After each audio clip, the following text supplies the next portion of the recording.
Hello everybody, welcome back to my channel. तो अभी रात के 3:36 हो रहे हैं, 36 मिनट 3:36 हो रहे हैं अभी रात के। और मैं अभी तक जाग रहा हूँ। ऐसा नहीं है कि मैं पढ़ रहा हूँ, बिल्कुल नहीं पढ़ रहा था मैं तो एक बार सो भी चुका हूँ। ये जे मेंस की प्रिपरेशन के टाइम ये जो मेरी स्लीप साइकिल ख़राब हुई है ये अभी तक ख़राब ही चल रही है। मतलब मुझे रात को नींद नहीं आती है। जे मेंस के एग्ज़ाम देने के बाद मैंने लिटरली सोचा था कि एग्ज़ाम्स के पहले मुझे पता चल गया था मेरे इतना कुछ आएगा नहीं, ये सब नहीं होगा, तो उसको अफेक्ट नहीं करने देना है खुद को। मतलब उसके बारे में ज़्यादा सोचना नहीं। बट हुआ क्या कि मैंने वो सोल्यूशन वाला वीडियो देख लिया और जैसे मैंने अपने एग्ज़ाम एक्सपीरियंस वीडियो में बताया था, मैंने कुछ क्वेश्चन करे थे, 4-5 एक्स्ट्रा उनको हटा दिया था।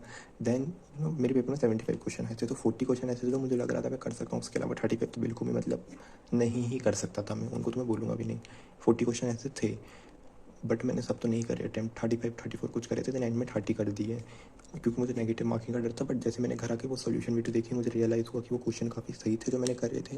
उनको जो मैंने हटा दिया वो सही थे, और जो मैं करने का सोच रहा था 40 तक वो भी सही थे। अब मैं वो वीडियो नहीं देखता ना तो मैं इतना अफेक्ट नहीं होता कि ठीक है करने का था, फिर मैंने नेगेटिव के कारण हटा दिया, अब क्या कर सकते हैं। बट उसमें से अब मेजॉरिटी ऑफ क्वेश्चन सही निकल गया, तो मैं यही सोच रहा हूँ कि मैंने उन क्वेश्चन को क्यों हटा दिया। मुझे कर लेना चाहिए था, और जो मैंने नहीं करे थे, मैं करने का सोचा था, वो भी कर लेना चाहिए था। मैंने क्यों नहीं करे?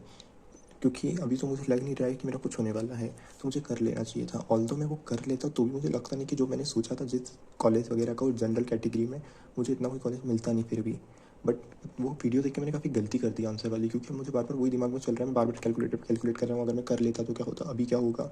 और अभी मैंने पता है कि इंस्टाग्राम डाउनलोड करा रात को ही, क्योंकि मुझे नींद नहीं आ रही थी। अब मैं क्या करूँ, कुछ तो करूँ। तो मैं सोचा इंस्टाग्राम थोड़ा चला लेता हूँ। तो अभी अभी मैंने इंस्टाग्राम पे देखा, एक वीडियो थी, रील थी, उसमें था पेपर लीक के कुछ, कि पेपर लीक हो गया था। देन उसमें मैंने कुछ कमेंट्स पढ़े। देन है ना, मैंने रेडिट पे भी देखा, एक पोस्ट थी जिसमें वो बता रहा था, मतलब एक व्हाट्सएप कुछ ग्रुप था, उसमें किसी बच्चे ने पेपर पे जो क्वेश्चन आए थे, मतलब मेरी ही शिफ्ट के क्वेश्चन थे, तो क्वेश्चन तो सेम ही थे, बट मुझे ऐसा लगा उसमें कुछ वैल्यू उसने अलग लिख दिया, गलत लिख दिया, क्योंकि पेपर में वो वैल्यू नहीं आई थी, क्वेश्चन में कुछ और आई थी शायद। वो MVR वाला कुछ क्वेश्चन था, हाइड्रोजन एटम के लिए एंगुलर मोमेंटम का, और एक वो कुछ PNC का क्वेश्चन था। तो उसने वो क्वेश्चन भेजे थे। एक टेलीग्राम, व्हाट्सअप, इतने सारे ग्रुप रहते हैं। मैं तो देखो किसी भी ग्रुप में हूँ नहीं, मेरे पास टेलीग्राम तो है ही नहीं, मेरे फ़ोन पे स्टोरेज ही नहीं रहता है। व्हाट्सअप पे भी मैं किसी ग्रुप पे नहीं हूँ, तो मुझे तो पता नहीं रहता। बट शायद आप लोगों में से कोई भी लोग जो ऐसे ग्रुप में जुड़े रहते हैं नॉर्मल वाले, एंड उसमें कुछ लीक हो जाता है तो उनको ही पता चलता है। तो वो जिसने भी डाला था वो कुछ ग्रुप में ऐड था, नॉर्मली कोई ग्रुप था, बट उसमें किसी ने पूछा तो उससे पता चल गया ना पेपर लीक हुआ। तो मुझे तो पहले लगा पेपर लीक वाला, मैंने इंस्टाग्राम पे रील देखा कि शायद पेपर होने से पहले किसी ने पेपर लीक कर दिया था मॉर्निंग में, या कभी सारे लोगों को मिल गया। बट देन मैंने रियलाइज़ करा वो किसी बच्चे ने एग्ज़ाम के दौरान कुछ फ़ोन वगैरह से कुछ चीटिंग वाला करा, ऐसा कुछ है। एंड स्टिल मुझे समझ नहीं आया कि वो सच है या नहीं, क्योंकि एग्ज़ाम के टाइम कोई फ़ोन पे अगर चीटिंग करना ही चाहेगा तो वो गूगल करेगा, वो व्हाट्सएप पे ऐसे मैसेज क्यों भेजेगा। और रही बात, अगर वो होगा भी ना तो मैं कोई सरप्राइज़ नहीं हूँ, क्योंकि इतने बड़े, मतलब इतने सारे एग्ज़ाम सेंटर्स इंडिया में, कहीं ना कहीं तो देखो चीटिंग कोई बच्चा कर ही लेता होगा। ऐसा तो है नहीं कि नहीं होती होगी, कोई ना कहीं तो कोई जुगाड़ कर ही लेता होगा। मतलब मुझे ये तो हो ही जाता, तो इसमें मैं इतना कोई सरप्राइज़ नहीं हूँ। मुझे ऐसा लगा पेपर लीक हो गया कि सारे बच्चों, बहुत सारे बच्चों को ऐसे मिल गया पूरा पेपर। बट ये तो ऐसा कुछ चीटिंग टाइप का है, तो ये तो देखो ये तो हो ही जाता है। उसने चाहे डाल दिया, लेकिन अगर वो नहीं भी डालता तो उसके अलावा और भी काफ़ी बच्चे होंगे इतने सारे एग्ज़ाम सेंटर्स में से कि उसने चीटिंग करने का उनको मौका मिला होगा और उन्होंने कुछ जुगाड़ जमा के चीटिंग कर ली होगी। अब ये तो कोई कंट्रोल नहीं कर सकता, ये हो ही जाता है, इतने सारे एग्ज़ाम सेंटर्स रहते हैं। तो आप लोगों में से किसी को कुछ पता हो, कुछ ग्रुप पे ऐड हो, तो ज़रूर कमेंट में बताना। बट अब वो पेपर लीक हो भी गया तो उससे क्या ही होगा। तो मैंने सोचा आज मैं पढ़ता हूँ, तो मैं मोर कॉन्सेप्ट पढ़ने के लिए शाम रात को, मतलब खाना खा के डिनर करने के बाद बैठा हूँ कि ठीक है पढ़ता हूँ। मैंने इसको पढ़ा, मैंने टाइमर लगाया, मैंने 1 घंटे कुछ पढ़ा। अगर आपको ऐसा लग रहा है तो गलत है। 1 घंटे का टाइमर लगा और मुझे नहीं पता कि इतना लिखते पढ़ते टाइम मैं कब सो गया। मतलब मुझे एकदम से, मैं सोया भी था, कुर्सी पर बैठा था या हेड डाउन करके सोया था, कैसे सो गया मुझे एकदम से होश आ रहा है, मतलब एकदम से कॉन्शियसनेस में आ रहा हूँ। और मैं सोच रहा हूँ कि बीच में क्या हुआ था, 1 घंटे से क्या चल रहा है, मुझे कुछ समझ नहीं आया। ठीक है, फिर मैं बेड पे जाके सो गया और मैं सोचा कि आज इतनी जल्दी नींद आ रही, कितनी अच्छी बात है, सुबह जल्दी उठूंगा। एंड देन मैं अभी 1-1:30 बजे उठ गया वापस। मतलब मैं दोपहर को सो जाता हूँ कभी कभी, आज मैं सोया नहीं। तो अभी मुझे वो दोपहर वाला नैप हो गया 1-1.5 घंटे का, एंड मैं उठ गया। और उठा तो मैं इतनी ज़्यादा एनर्जी से उठना, इतनी ज़्यादा एनर्जी से मैं सुबह नहीं उठता हूँ। अभी एंट्रेंस एग्जाम है, VIT के लिए फिल कर दिया है और कॉमेट के लिए फिल करा है, तो दोनों के लिए मुझे पढ़ना है।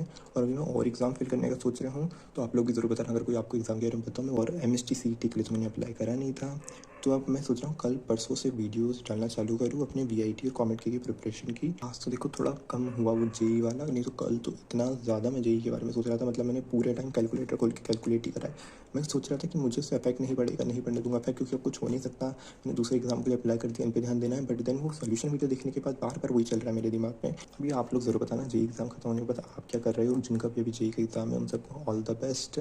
और मेरा तो देखो जेईई का एग्ज़ाम तो चला गया है, अब जो होगा देखा जाएगा। ये मैं ऐसा बोल ज़रूर देता हूँ, लेकिन बार बार दिमाग में वही चलता है, दिमाग के एक कोने में ना जेईई एकदम घुसा हुआ है। कहीं भी एकदम खाली हो कुछ भी हो तो जेईई के बारे में तो थॉट्स आ ही जाते हैं दिमाग में। और मैंने बोला कि मैं एकदम उठा हूँ तो अभी इतने एनर्जी फील हो रही है, बट है ना, एनर्जी उस टाइप की फील हो रही है कि मुझे नींद नहीं आ रही है। मुझे मन हो रहा है थोड़ा वॉक कर लूँ, थोड़ा इधर चला जाऊँ, थोड़ा इधर चल लूँ उसकी, लेकिन अंदर से बहुत ज़्यादा काफ़ी लो फील हो रहा है। लो फील हो रहा है मतलब कि इंस्टाग्राम रील्स स्क्रॉल कर रहा हूँ, थोड़ी देर बाद ऐसा लग रहा है मैं क्या ही करूँ, व्हाट्सअप पे भी क्या ही करूँ, पढ़ने का सोच रहा हूँ तो क्या ही करूँ। एट द एंड घूम फिर के बाद जेईई पे आ जा रही है। मतलब मुझे समझ नहीं आ रहा है, इतना लो फील लग रहा है। मैं वीडियो बना रहा हूँ तो वीडियो भी काफ़ी लो एनर्जी से बना रहा हूँ, बट एनर्जी अंदर है किस चीज़ की कि मुझे बैठा भी नहीं जा रहा है अभी कुर्सी पर। मैं सोच रहा हूँ उठ के घूम लूँ। अभी मैं ईयरफोन लगा के शायद गाने सुनते सुनते थोड़ा रूम में ही इधर उधर घूमने लगूँ, क्योंकि मुझे नींद बिल्कुल नहीं आ रही है। और मैं चाहता हूँ कि नींद आए, मुझे पता है वो 5 बजे आएगी, दिन फिर मैं 12 बजे कुछ उठूँगा और आधा दिन तो फिर ऐसे ही ख़राब हो जाएगा। Bye bye.